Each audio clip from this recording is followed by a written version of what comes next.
There's a lot to digest and a lot of voices to be heard. Stick to the frequency that amplifies these voices, stories and reports that make the difference. This is Agidigbo News, 88.7 FM.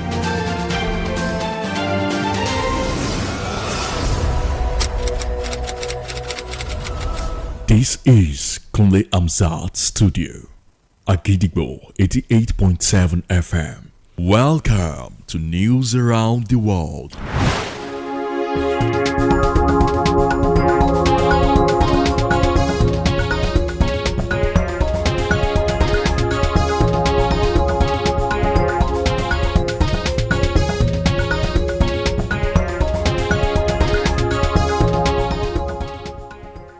A very good evening to you, and you're welcome to News Around the World on the most listened to radio station, Agidigbo 88.7 FM, Ibadan. I am Wuraola Yusuf. The headlines. Minister says the health policies must reflect grassroots needs. Oyo FRSC flags of Ember Month Enlightenment Program once again distracted driving. 2 dead after cargo plane skid off Hong Kong runway into sea. United States step up diplomacy after Gaza truce shaken. Flamingos coach says team will bounce after defeat to Canada. And now the details. The Nigeria's Coordinating Minister of Health and Social Welfare, Professor Ali Pate, has emphasized that the country's health policies must be shaped by the everyday experiences and needs of its people, just as he stated that meaningful reform can only happen when the voices of local communities are at the center of decision-making. Professor Pate, represented by the Director of Port Health Services, NSC Akban, made these remarks today during the 10th anniversary celebration of the Stella Adadavo Health Trust, stressing that a shift from top-down strategies to community-based approaches is essential for addressing Nigeria's diverse health challenges. The minister's remarks reinforces a growing consensus among health experts and policymakers that successful health reforms in Nigeria must prioritize inclusive, bottom-up approaches which engage in youth, women, marginalized groups and local leaders in health decisions to ensure policies are effective, culturally appropriate and sustainable. Professor Pate further said the government will continue to partner with the private sector, civil society, and development partners to strengthen Nigeria's health security architecture. The National Bureau of Statistics (NBS) has reaffirmed its commitment to providing credible, high-quality, and accessible data to support evidence-based policy making aimed at driving sustainable national development and transformational change. The Statistician General of the Federation and Chief Executive Officer of the NBS, Mr. Adeyemi Adeniro, made this known on Monday in Abuja during the 2025 World Statistics Day celebration event. Mr. Adeniro noted that the world was undergoing rapid socio-economic transformation, digital evolution, climate change, and shifting global dynamics, stressing that data remains central to navigating today's increasingly complex and interconnected challenges effectively. In line with the Headquarters Directive, the Federal Road Safety Corps (FRSC) or your State Sector Command today organized a sensitization and public enlightenment program for all road users during the Ember Month, aiming to promote road safety and responsible driving practices. The press conference flagging off the Enlightenment and Sensitization Campaign 2025 was held at the Eleyele Command with the theme, Take Responsibility for Your Safety, Stop Distracted Driving. Agidigbo FM correspondent Bowale Akimbode, live at the press conference, brings the details. The Federal Road Safety Corps (FRSC) or your Sector Command has launched its 2025 Ember Month Sensitization and Public Enlightenment Campaign with a press conference held at the Federal Road Safety Corps Eleyele Command. The 2025 theme, Take Responsibility for Your Safety, Stop Distracted Driving, underscores the Corps stance that human error is a leading cause of road traffic crashes highlighting its focus on addressing this critical issue. In her opening remarks, the Oyo Sector Commander Rosemary Alo emphasized the importance of road safety and the need for all road users to take responsibility for their safety, rather than attributing accidents to the Ember Month. This time, to seem as if we have more crashes on our roads, and it is because of this increase in vehicular movement and activities of people. And that is why we always say that crashes are not, they don't just happen, they are caused, and they are caused by human beings. Explaining the 2025 theme, the sector commander highlighted uncommon forms of distraction that contribute to road traffic crashes and outlined strategies to curb accidents. So distracted driving can come from any angle.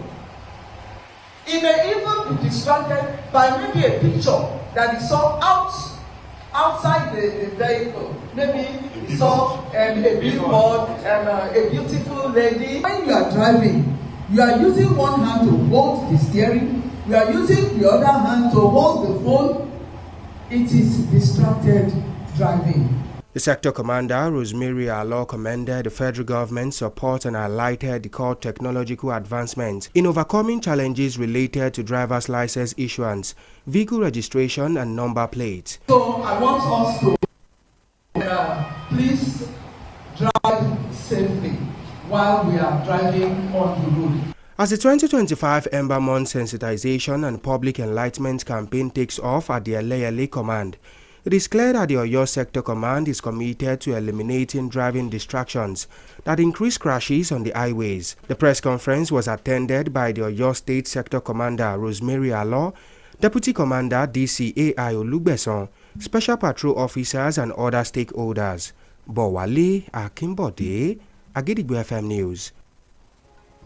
Some foods are only available during certain times of the year, depending on factors such as weather, climate, and region. Foods like yam, plantain, corn, vegetables, and beans are examples of these seasonal staples. As the nation continues to battle economic challenges, the rising cost of everyday food items has become a major source of concern for citizens. Amid these circumstances, Agidigbo FM News correspondent Oluwatimileyin Olalere hit the market to speak with traders and sellers of various seasonal foods to understand the seasons and the reasons behind this price fluctuations. Here's the report. Nigeria's diverse climate offers a wide variety of seasonal foods, making it essential for consumers, farmers, and distributors to understand what's in season in order to make informed decisions about eating, buying, and selling. However, seasonal food prices in Nigeria fluctuate throughout the year, affecting household budgets and food security, especially among low-income families. Factors such as weather conditions, demand and supply, transportation costs, storage challenges, and global market trends contribute to these price changes. Speaking with Agidigbo FM News, Mrs. Olawuwo, a yam seller, shared insights on yam seasons and price fluctuations. Yam season is around June, the 6 months, but by November, yam becomes scarce. Different varieties of yam are sourced from the north, where they are affordable. However, transportation fees significantly contributed to the prices of yam, making them costly for consumers.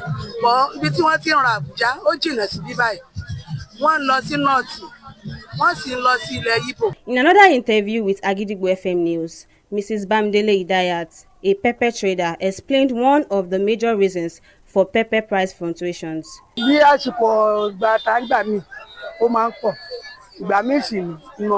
Pepper is sometimes cheap and sometimes expensive.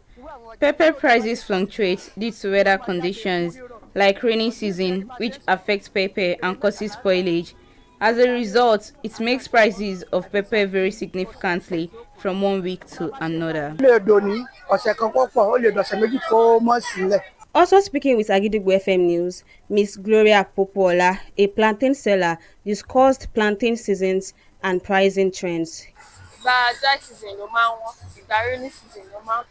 Plantain are usually super cheap during the rainy season, but this year the rain was not as heavy as usual, yet the prices are pretty reasonable.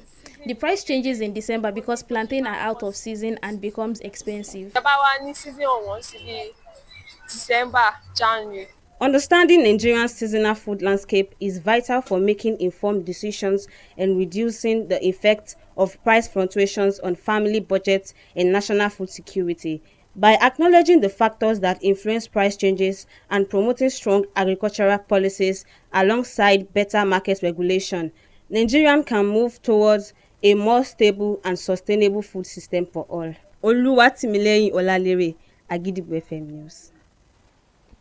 And now it is time to link up with our United Kingdom studio for the foreign news. News from Kunle Hamzat Studio at Gidigbo FM, United Kingdom. I am Olushola Damilola. New vocational courses called V-levels will be rolled out for 16 years old under government plans to simplify the confusing landscape of qualifications in England. Skills Minister Baroness Jackie Smith said V-levels aimed to simplify options for students and set to replace level 3 BTECs and other post-16 technical qualifications. The minister also plans to reduce the numbers of teenagers reciting maths and English GCSE by introducing an alternative certificate. This comes after Prime Minister Sir Keir Starmer stressed the importance of vocational training, announcing a target for 2/3 of young people to go to university or study technical courses, although it is not yet clear when V-levels will be introduced, how they will be rolled out, or which subjects will be offered.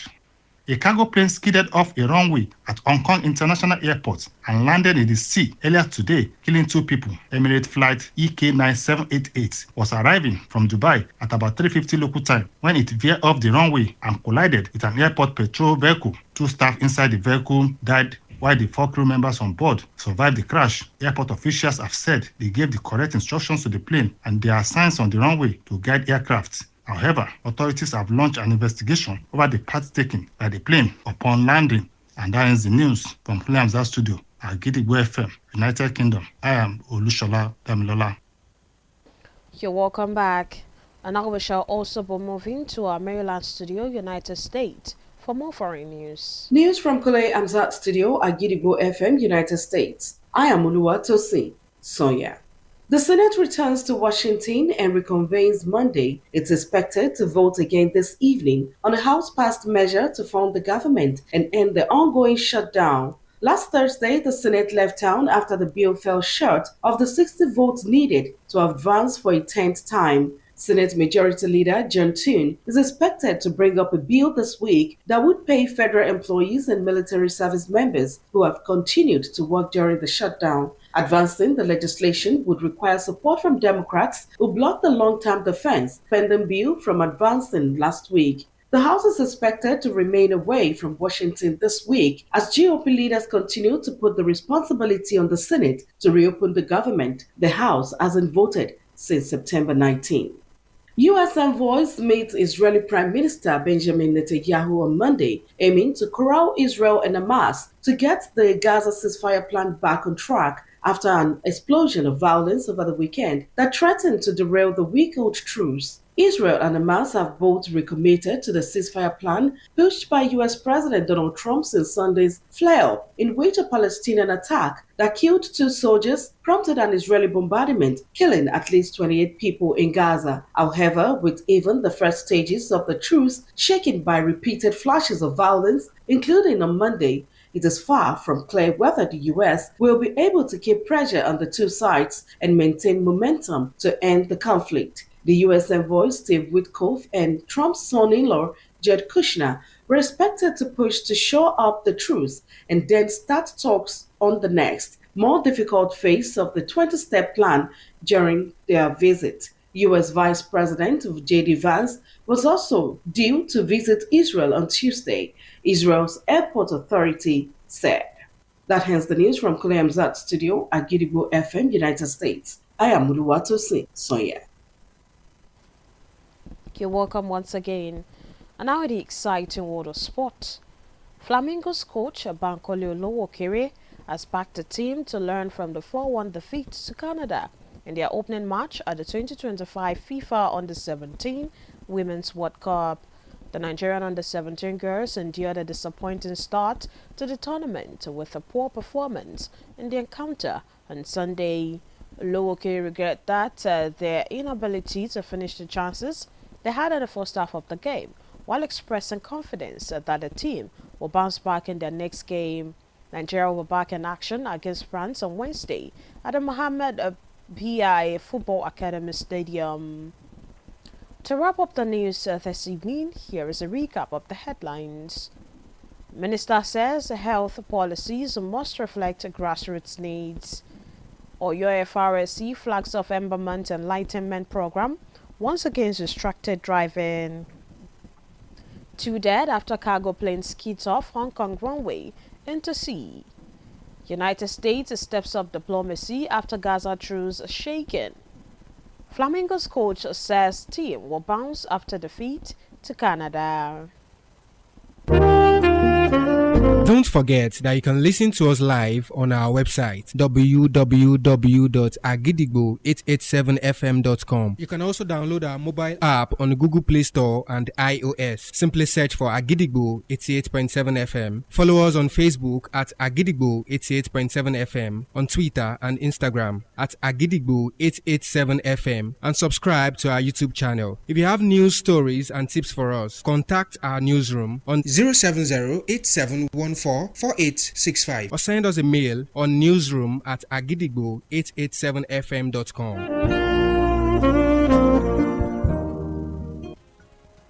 And before we go this evening, here is a quick tip. Optimism is the faith that leads to achievement. Nothing can be done without hope and confidence. Finally, we have come to the end of the news around the world on the most listened to radio station, Agidigbo 88.7 FM Ibadan. I am Wuraola Yusuf. Thank you for listening. Good evening. News is information, and information is power. At Agidigbo 88.7 FM, we bring the news from top to bottom. The Oyo State government has said the over 1.5 million out of school children. We give you reports from Oyo State. The Oyo State House of Assembly has called for thorough investigation. The Southwest in Nigeria and the rest of the world. Has clarified that the body did not receive any cash support from international development. Trust us to keep you informed every hour, every day. Agidigbo 88.7 FM.